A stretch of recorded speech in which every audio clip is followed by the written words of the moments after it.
38절까지의 말씀이 되겠습니다.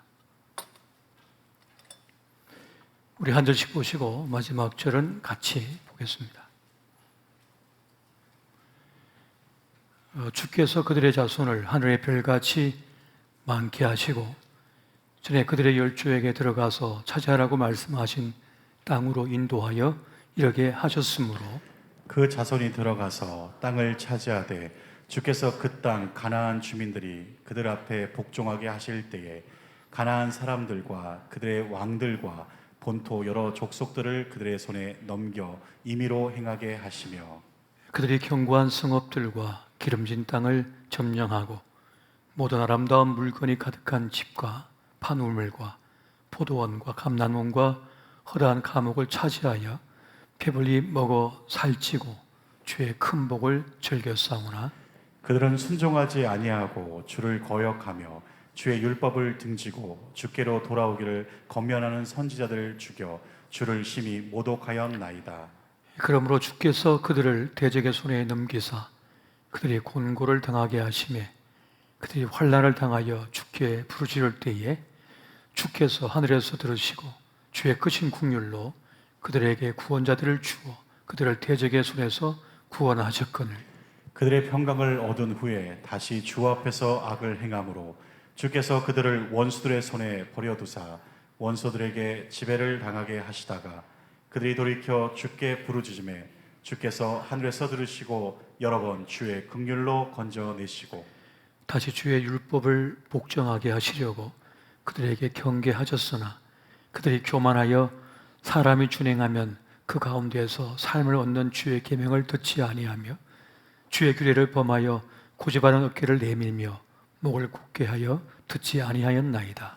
그러나 주께서 그들을 여러 해 동안 참으시고 또 주의 선지자들을 통하여 주의 영으로 그들을 경계하시되 그들이 듣지 아니하므로 열방 사람들의 손에 넘기시고도 주의 크신 국률로 그들을 아주 멸하지 아니하시며 버리지도 아니하셨사오니 주는 내려오시고 불쌍히 여기시는 하나님이심니이다.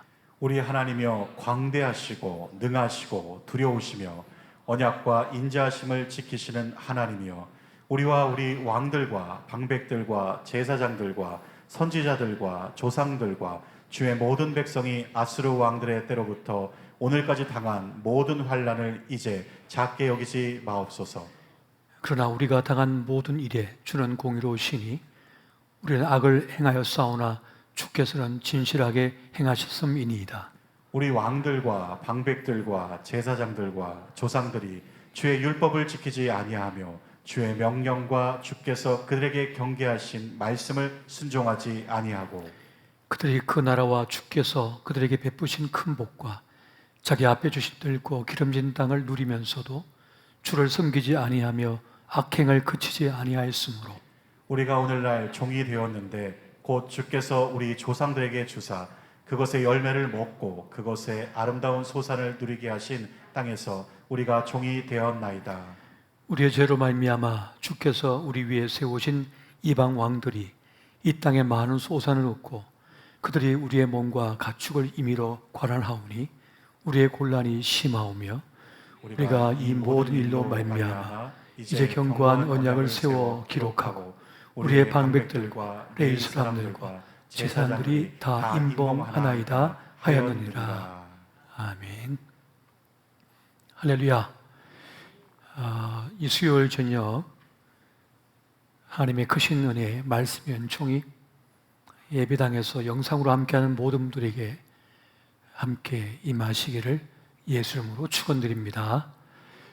오늘은 내일을 위한 회개 기도란 제목으로 함께 말씀의 은혜를 나누고자 합니다. 어느덧 숨 가쁘게 달려온 한 해의 끝자락을 우리가 서서 한 해를 보내고 또 한 해를 맞이해야 하는 그런 시점에 이르고 있습니다.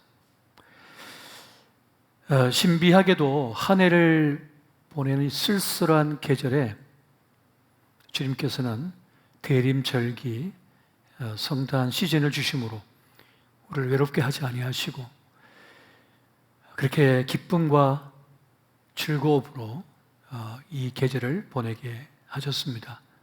참 놀라운 은혜가 아닐 수가 없습니다.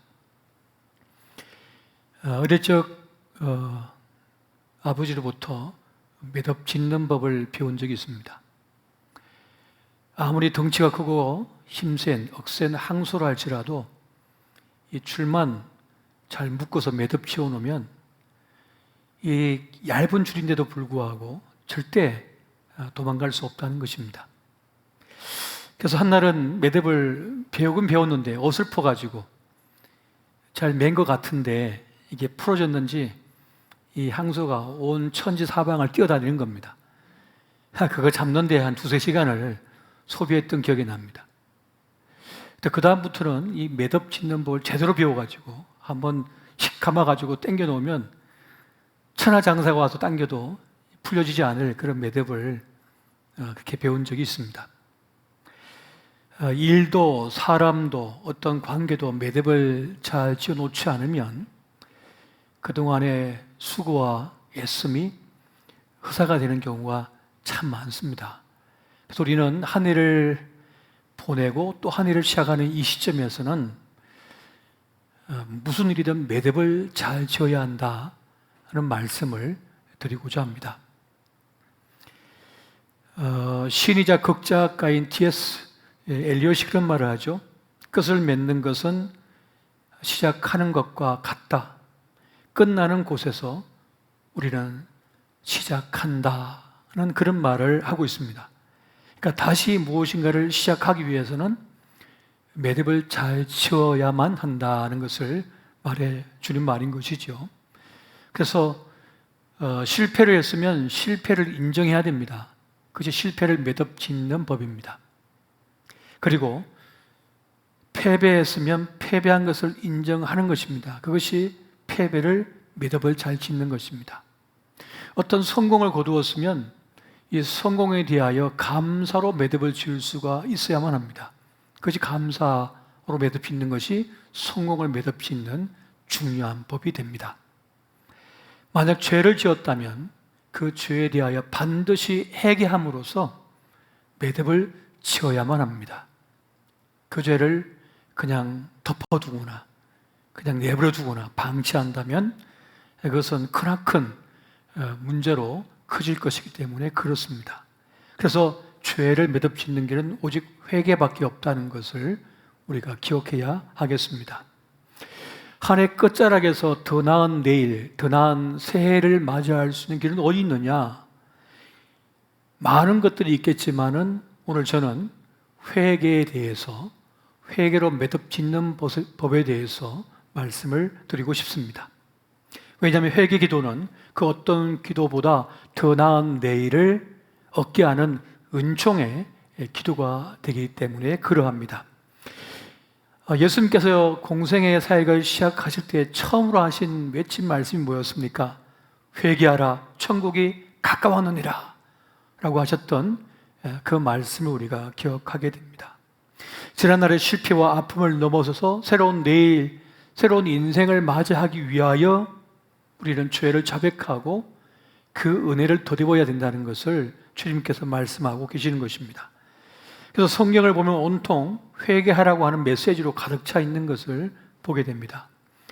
세례요한도 뭐라고 했습니까? 회개에 합당한 열매를 맺으라고 그가 외쳤고, 그리고 베드로도 그런 말을 했죠. 첫 번째 설교에서 회개하고 돌이켜 너희 죄 없이 함을 받으라 라고 했던 이 메시지를 전한 것을 보게 됩니다. 그러니까 예수님도 세례요한도 베드로도 계속하여 회개에 대하여 외쳤던 것을 보게 됩니다.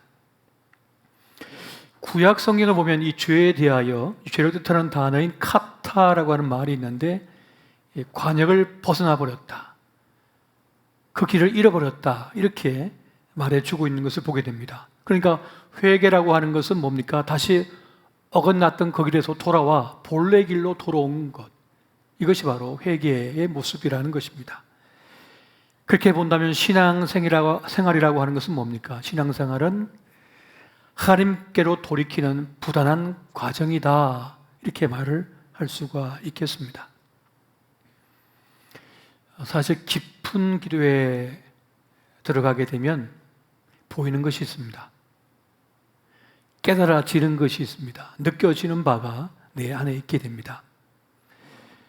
내 안에 있는 죄를 발견하게 됩니다. 그리고 나의 한없이 약함을 깨닫게 됩니다.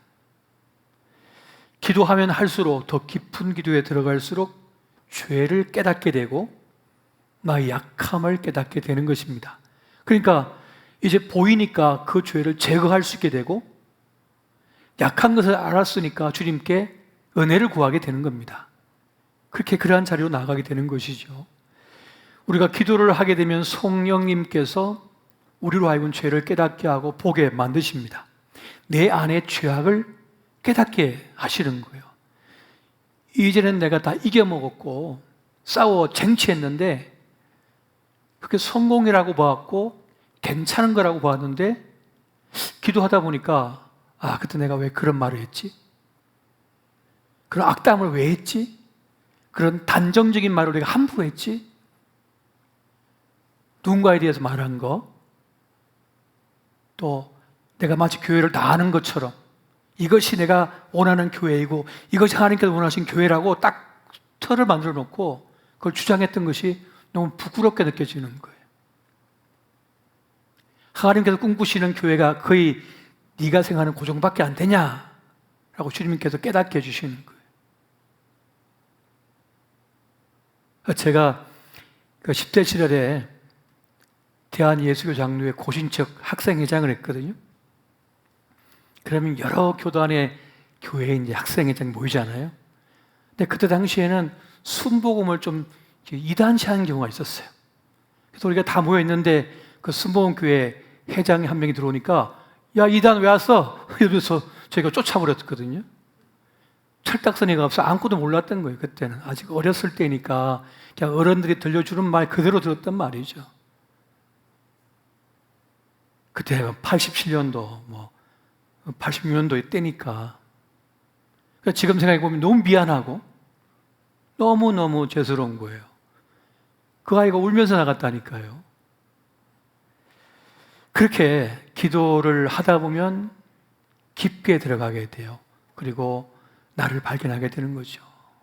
나의 어리석음을 깨닫게 되는 것입니다. 그렇게 우리가 깊은 기도에 들어가서 죄를 깨닫게 되면 어떻게 해야 됩니까? 당장 회개 기도에 들어가야 됩니다. 주님 앞에 잘못했습니다. 용서해 주십시오. 지금 호구조사에서 그 친구 어떻게 찾아내겠어요? 찾아낼 길이 없지요. 또 지난 상처 다시 거슬려 봐야 뭐 하겠습니까? 긁어부스럼 되지. 지금 이 자리에서 그것을 자복하고 용서를 구하는 것이죠. 주님께서 들으시고 그 은혜의 역사를 행하시는 것입니다. 여러분, 죄는 마치 자꾸 자라나는 동굴과 같아서 나무를 덮어버리면 그 나무가 고사해버립니다. 햇볕을 보지 못하고 숨이 막혀 썩어 들어가서 그 나무를 죽여버리는 거예요. 그래서 살림을 잘 가꾸기 위해서는 뭐예요? 덩굴을 제때제때 잘라줘야 되거든요. 그것처럼 죄가 더 자라지 못하도록 죄를 끊어버려야 되고 죄를 해결해야만 되는 것입니다. 욕심이 잉태한 적 죄를 낳고 죄가 장성한 적 사망을 낳는다는 이 말씀은 진리인 것이죠. 이 죄는 저점성이 너무 강해서 끝없이 커져만 가게 됩니다. 그리고 이 죄는 이 집단화의 유혹이 있어요. 그래서 죄를 부르고 죄가 모여 있으면 죄인 줄을 몰라요. 자기 합리화를 시켜버리기 때문에 그렇습니다. 그렇게 자신을 속여버려서 그 죄에 머물게 만드는 것이죠. 죄의 몇 가지 종류가 있습니다. 여러분, 먼저는 죄를 짓는 죄가 있어요.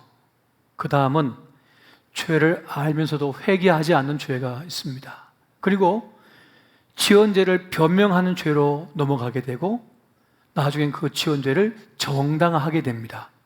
그리고 더 나아가서는 그 죄를 지적하는 누군가를 도리어 비방을 해요.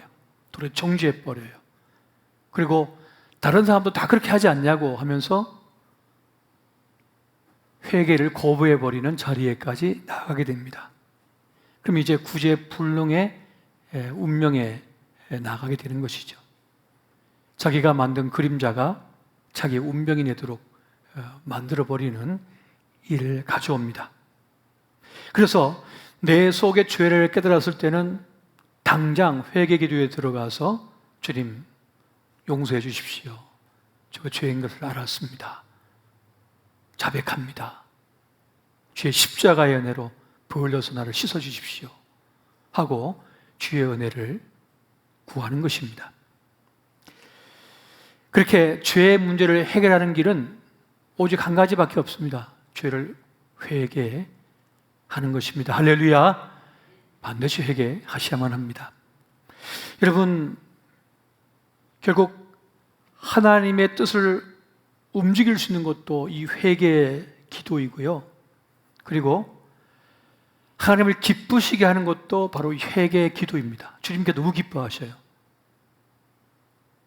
내 자녀가 올바른 길로 복된 길로 이제 가려 하는구나 하는 것을 아시고 기뻐하시는 것이지요. 그렇게 나를 새롭게 만드는 것, 새로운 내일을 가져오는 것이 뭐냐? 바로 회개의 기도라고 하는 것입니다. 사실 이 죄를 회개하지 않으면 모든 관계를 다 끊어놓아 버립니다. 사람과의 관계도 하나님과의 나의 관계도 다 끊어버리게 되는 거죠. 이사야 59장 우리 1절 2절 말씀 한 목소리 같이 한번 보겠습니다. 같이 봅니다. 시작.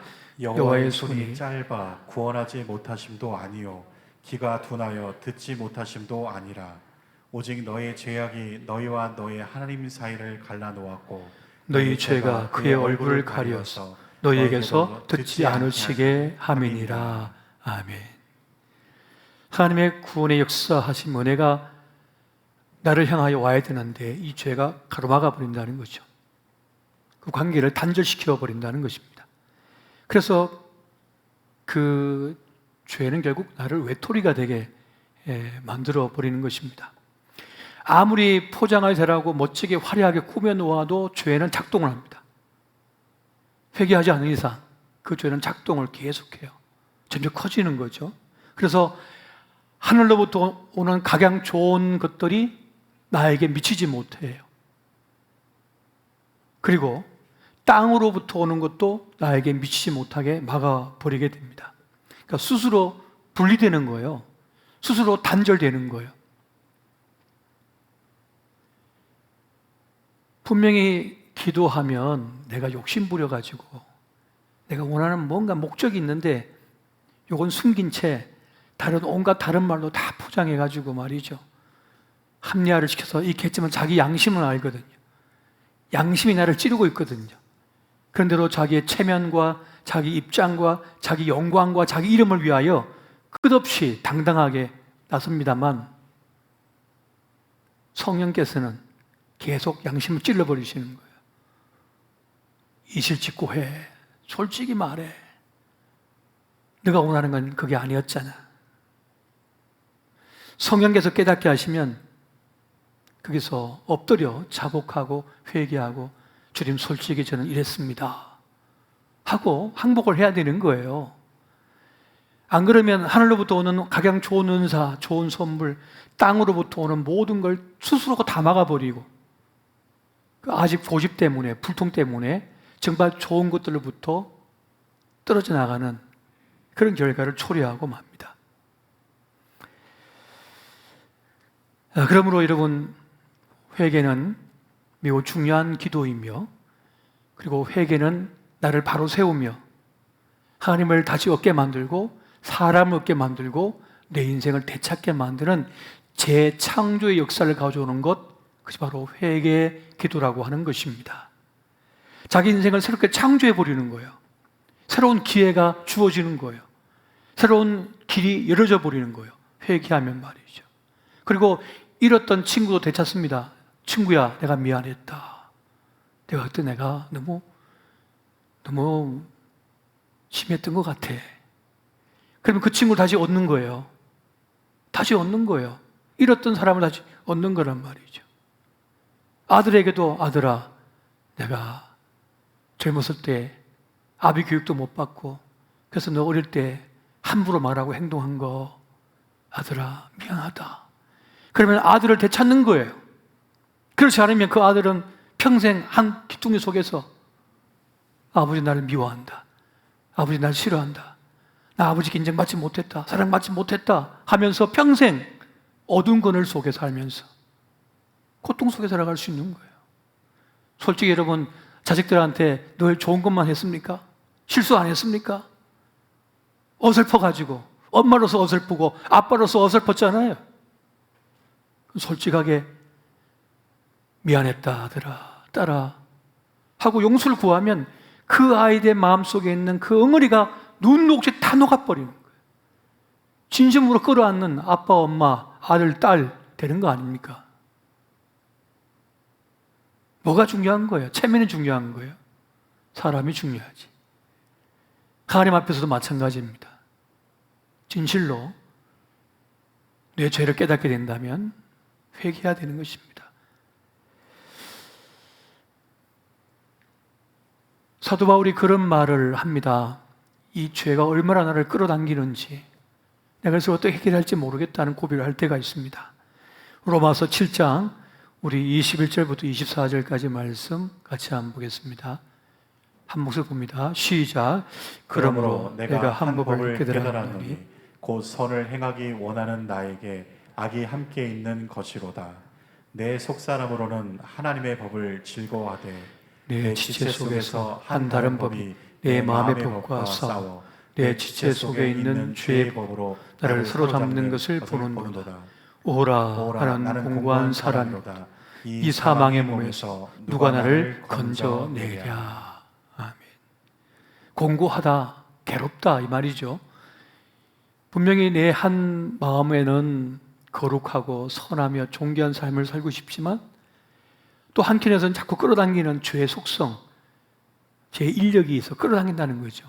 그래서 본인도 갈팡질팡하고 있다고 하는 이 고백을 하고 있습니다. 그런데 오늘 본문의 말씀, 이 느헤미야 9장의 말씀에서도 이것을 우리에게 아주 극적으로 말씀해 주고 있는데요.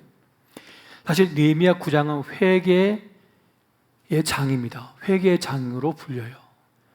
거기에 보면 끝없이 죄를 반복하는 자신들의 죄를 고백하는 장면을 볼 수가 있습니다. 그들이 회개한 두 가지가 있습니다. 첫 번째는 큰 복을 받으면서도 여전히 죄를 지었다는 것입니다. 따라해 보십시오. 큰 복을 받으면서도 죄를 지었다. 큰 복을 받는 중에도 죄를 짓고 있더라는 거예요. 느헤미야 9장 25, 26절 말씀 같이 한번 보겠습니다. 자, 시작. 그들이 견고한 성읍들과 기름진 땅을 점령하고 모든 아름다운 물건이 가득한 집과 판 우물과 포도원과 감람원과 허다한 감옥을 차지하여 배불리 먹어 살치고 주의 큰 복을 즐겨 싸우나 그들은 순종하지 아니하고 주를 거역하며 주의 율법을 등지고 주께로 돌아오기를 고민하는 선지자들을 죽여 주를 심히 모독하였나이다. 아멘. 받은 복이 많으면 하나님 잘 섬길 것 같잖아요. 아니더라는 겁니다. 많이 받았으면 많이 헌신하라. 이것이 성경의 원리인데 거꾸로예요. 많이 받았잖아요. 자기가 잘난 줄 알더라는 거죠. 힘을 줬더니 힘 가지고 더 죄를 짓더라는 거예요. 머리 똑똑하게 줬더니 더 머리 써가지고 나쁜 짓 하더라는 겁니다. 더 감사할 줄 알았더니 감사하지 않더라는 거예요. 나 원래 똑똑했어. 나 원래 이런 집안 사람이야. 나 원래 그거 받을 사람이었어. 라고 한다는 거예요. 자신의 성공이 원래 당연한 거, 원래 자기 것이었다고 말하더라는 것입니다. 합당한 영광을 주님께 안 돌려요. 안 돌려요. 마음이 달라져 버렸다는 겁니다. 재능 많음이, 똑똑함이, 강함이 도리어 하나님을 의지하지 않는 이유가 되어버리고 말았다는 겁니다. 이것이 우리의 연약함, 인생들의 죄된 모습이라고 지금 이스라엘 백성들이 지금 자백하고 있는 겁니다. 하나님 앞에 회개하고 있는 모습을 여기서 보는 것입니다. 그래서 주님께서는 그 사랑한 자녀를 위하여 고난을 줘버리십니다. 위기를 주셔요. 각성책으로 위기에 던져버리십니다. 그래야만 그 성공 때문에 멸망당하지 않거든요. 그 잘남 때문에 망하지 않거든요.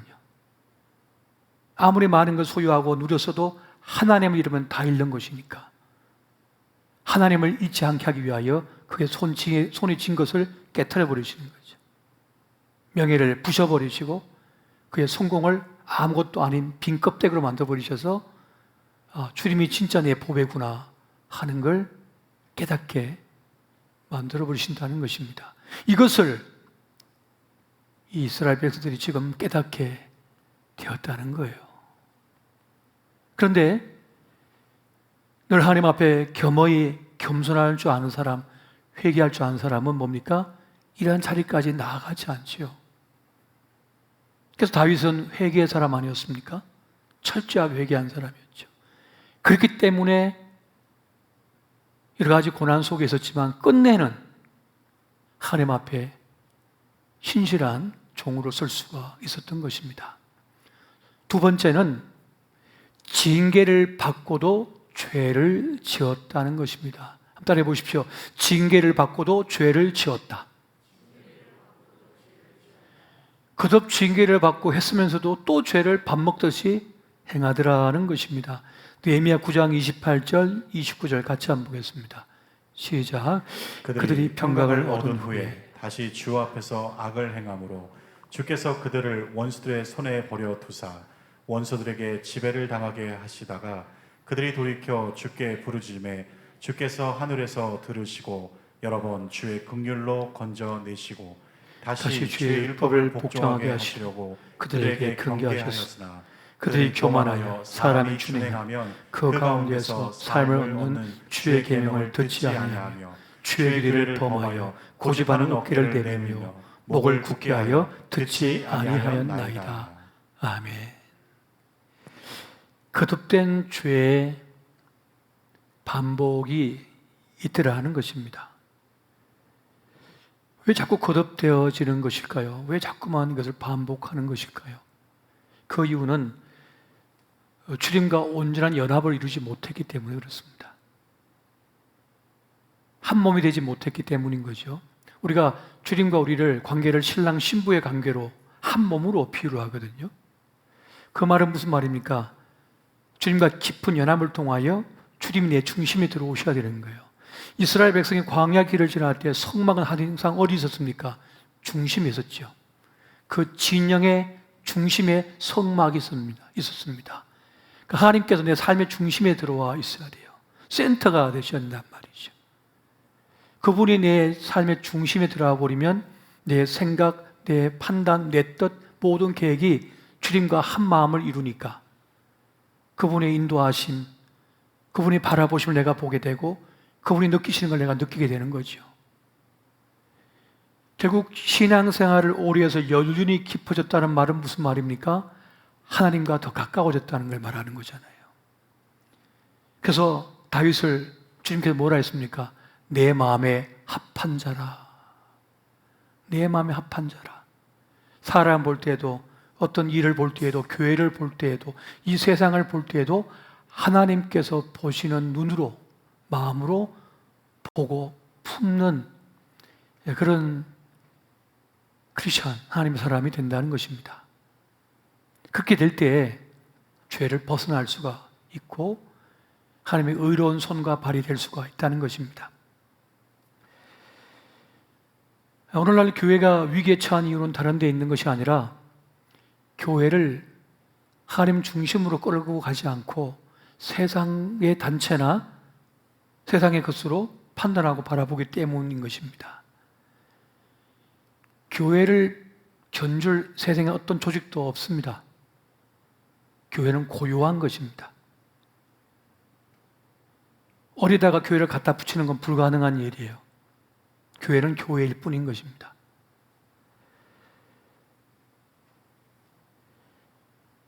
여러분, 우리가 죄 속에 살고 있지만은 우리의 희망의 이유는 뭡니까?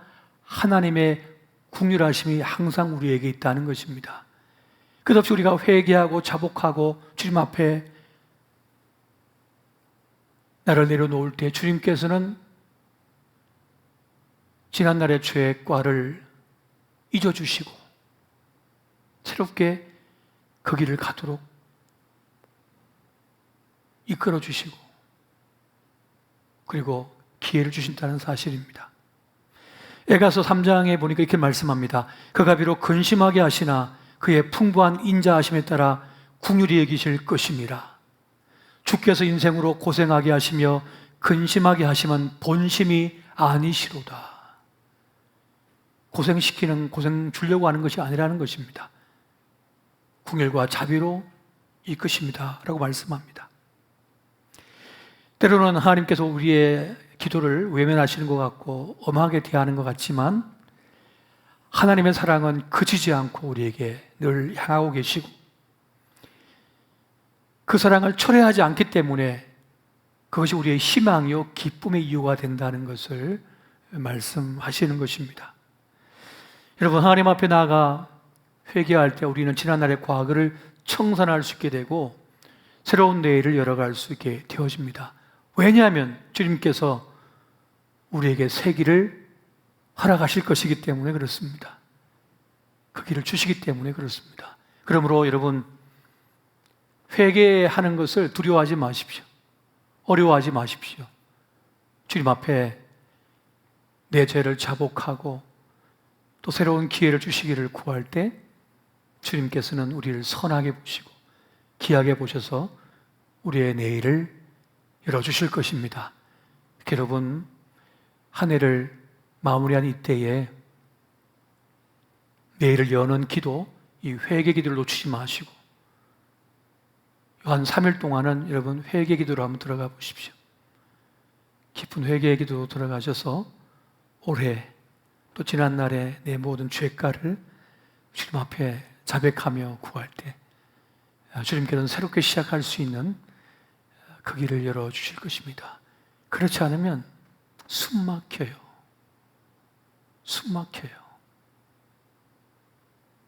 절대 그렇게 살 필요가 없습니다.